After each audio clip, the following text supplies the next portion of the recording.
Hello everyone, my name is Daniela and I'm a volunteer with For a Safer Space.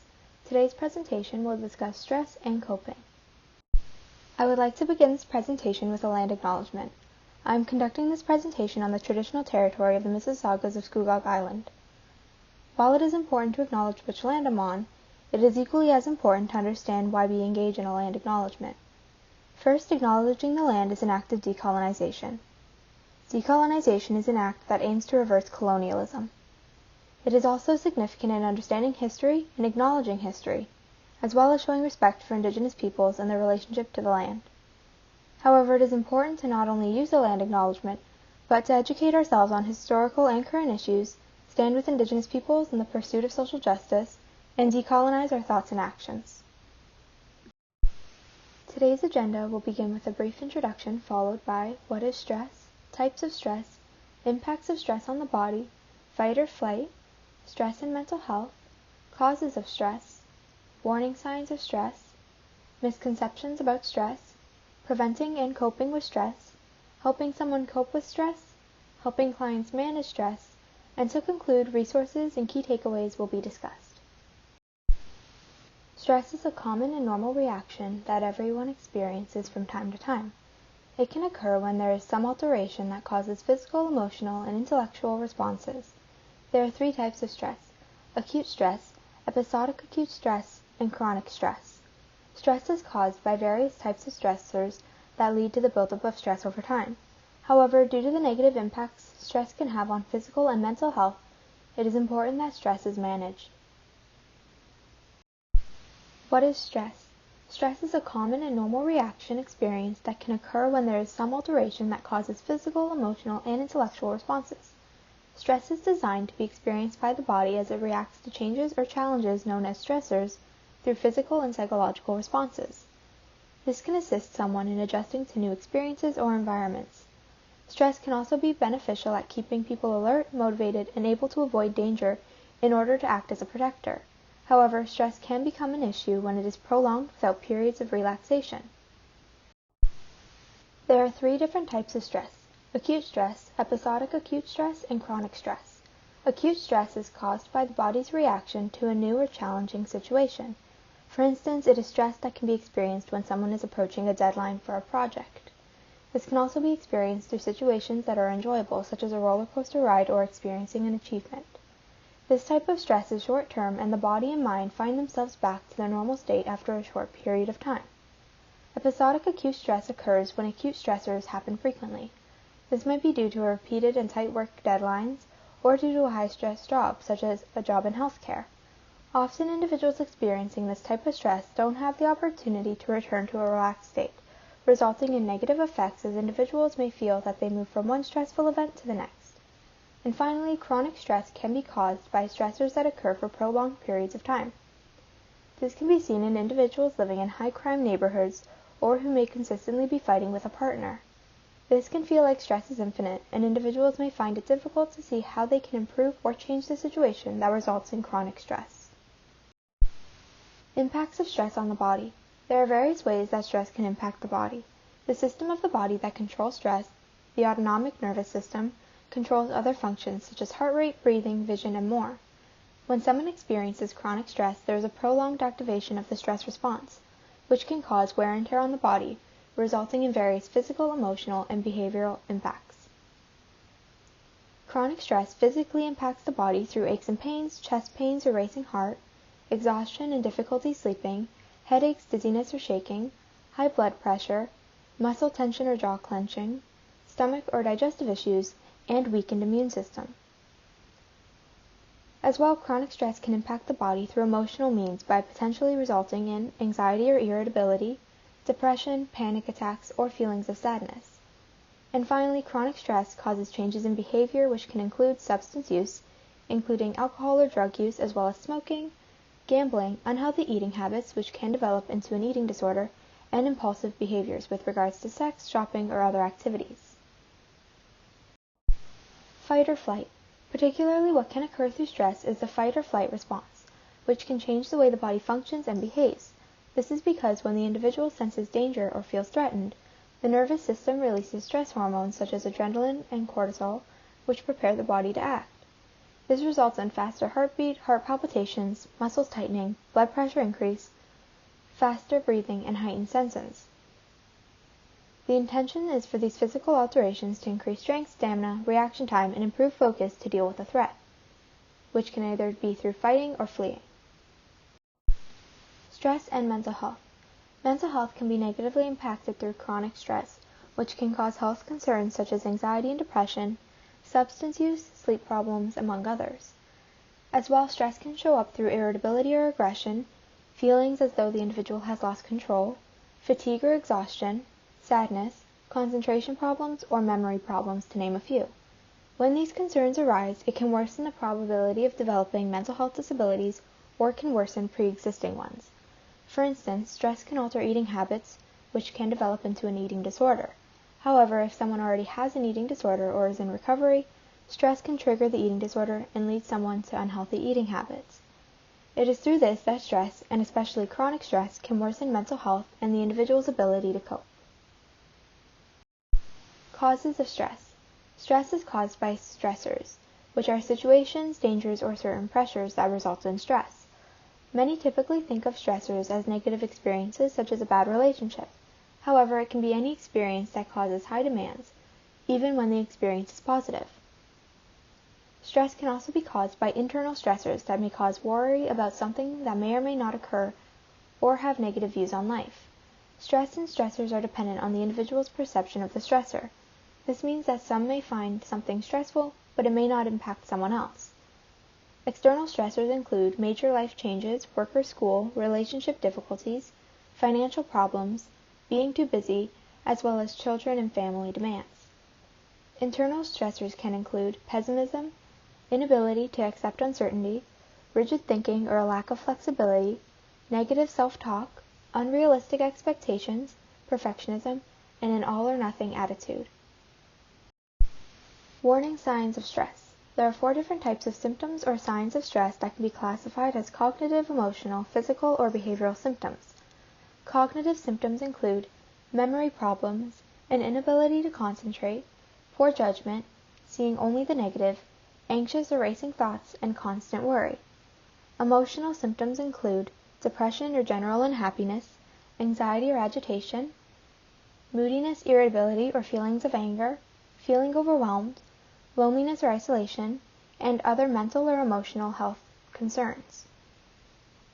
Physical symptoms may include aches and pains, diarrhea or constipation, chest pain or rapid heartbeat, a loss of sex drive, and frequent colds, flu, or similar illness due to weakened immune system. And finally, behavioral symptoms include changes in eating habits such as eating more or less, sleeping too much or too little, withdrawing from others, procrastinating or neglecting responsibilities, using substances as a method of coping or relaxing, and displaying nervous habits such as nail biting or pacing. There are various misconceptions about stress which can have negative impacts through spreading misinformation, stigma, and stereotypes. By better understanding and deconstructing misconceptions, we can have a better grasp on how stress is experienced and how it can be combated. The first misconception is, stress is experienced by everyone the same. This is untrue. No 2 people experience stress the same way. While physical, emotional, and behavioral symptoms differ, what is perceived to be stressful is also different. For instance, someone may find a high-pressure job to be stressful, while someone else finds that they thrive in these environments. The next misconception is stress is always harmful. Stress is not always harmful. Stress can actually help in certain situations, such as meeting a deadline, or it can result from something like riding a roller coaster. However, when there are more negative experiences of stress, it is key that individuals learn how to manage it. You cannot do anything about stress. While stress is everywhere and commonly experienced, there are steps that can be taken to look out for mental well-being and manage stress so that it does not manifest into negative health outcomes. No symptoms means no stress. This is untrue. Someone may not show symptoms for various reasons. For instance, through hiding it due to societal pressures, or through taking anti-anxiety medications, for example, that reduce psychological experiences of stress. However, even when there's no evident signs of stress, there can still be symptoms that go unnoticed, such as tiredness or decreased immune function. Finally, stress only requires attention when someone experiences major symptoms. What may be considered minor symptoms should still be acknowledged, as they might be warning signs. People can give attention to smaller symptoms as well, as it can prevent the larger, more serious symptoms later. Preventing and coping with stress. There are various ways that people can prevent and cope with stress. However, not all methods will work for everyone, as experiences of stress can be so individualized. However, we will go over some methods that can be beneficial, which includes relaxation techniques. This can be meditation, yoga, breathing exercises, or muscle relaxation. It's also important to look after physical health. This can be done by ensuring you eat well, exercise, and sleep enough. It's also important to remind yourself that you cannot control everything, and learn to say no. This can be helpful in ensuring that you do not take on too much and become overwhelmed as a result. It's also important to reach out to loved ones. Staying connected with people that keep you grounded and keep positive moods can be helpful. And finally, reach out to a professional.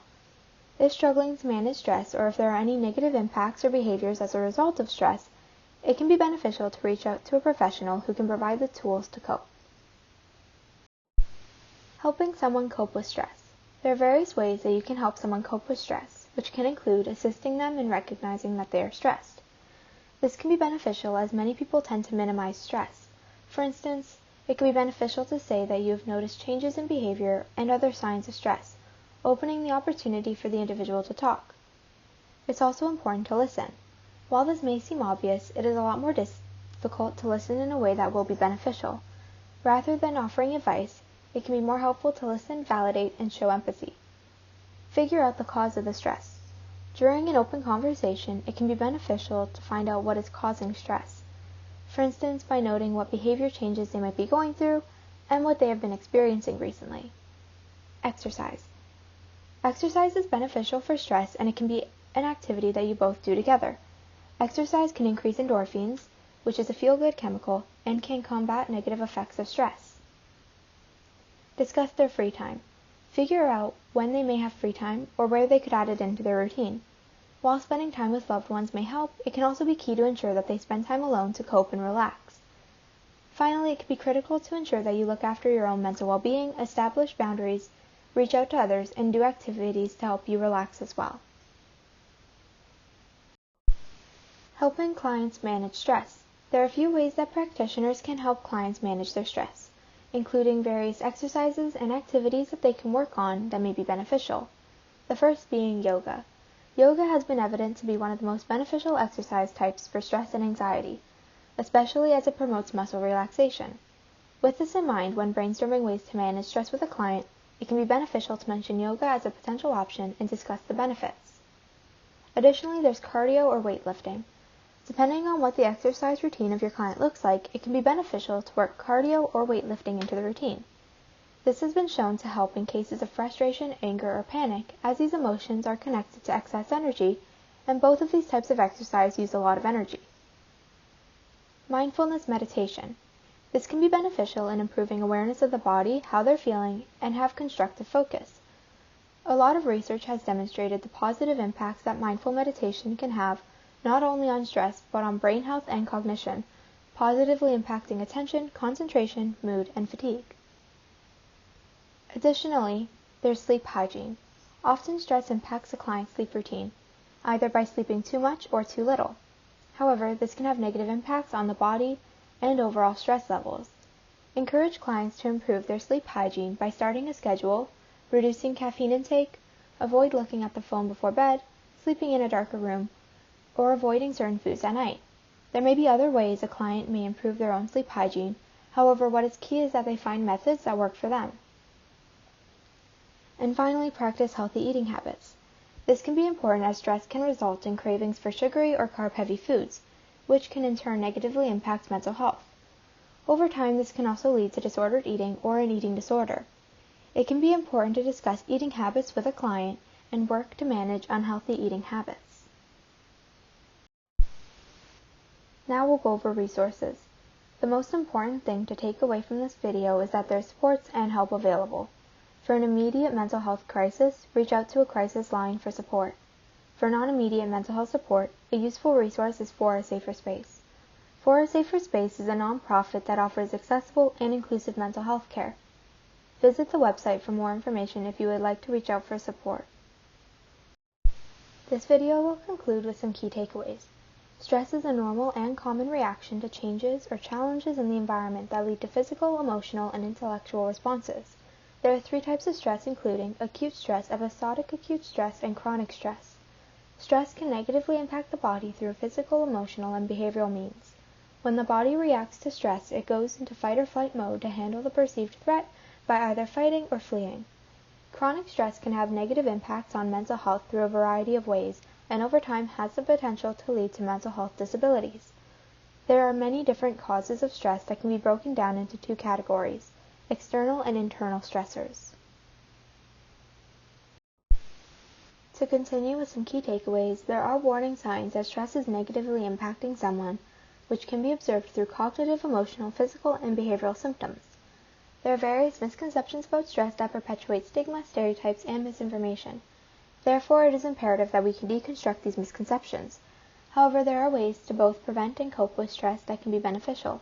However, due to the individuality of how stress is experienced, individual strategies will differ. Individuals can support and help someone cope with stress in a variety of ways, but it's also important that they take care of their own mental well-being. Finally, practitioners can assist clients in coping with stress by discussing different behaviors and activities that would be beneficial in managing stress and looking after their well-being. That concludes this presentation on stress and coping. Thank you for watching.